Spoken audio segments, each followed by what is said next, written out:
thousands on the streets of London. The second of 4 days of climate protests. The message familiar, but this time the tactics have shifted. It's less about disrupting the public and more about asking them to join in.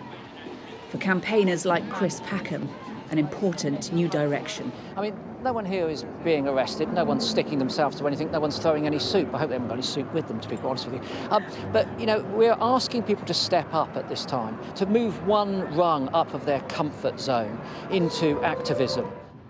Those attending the protests, from groups like Extinction Rebellion and others, agree previous methods may have been counterproductive. Extinction Rebellion hears a lot. We really support your aims, but we're not sure about the means. And we've listened to that, and we've decided that we need to change the way we do things so that everybody can be part of this movement. Disruption causes resistance, and we need to unfreeze the resistance and get people to think rather than just argue.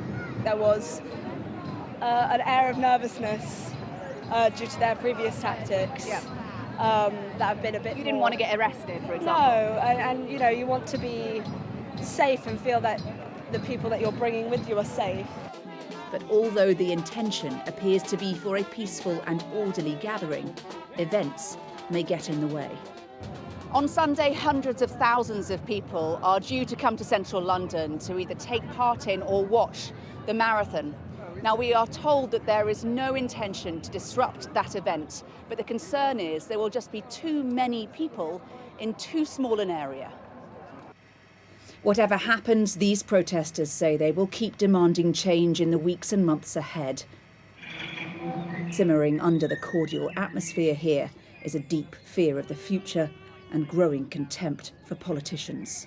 Their own internal reports are showing they're woefully off track, so yeah, we're definitely not going to meet those targets. In fact, we're heading in the opposite direction, so yeah, don't believe it at all. Leaders need to lead, and they're lying about the types of actions that they can take to mitigate climate change.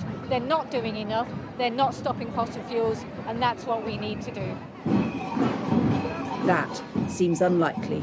Ministers are expanding oil and gas drilling rather than shutting it down, putting them even further at odds with a movement that is increasingly determined to be heard. Hannah Thomas-Peters, Sky News in Westminster.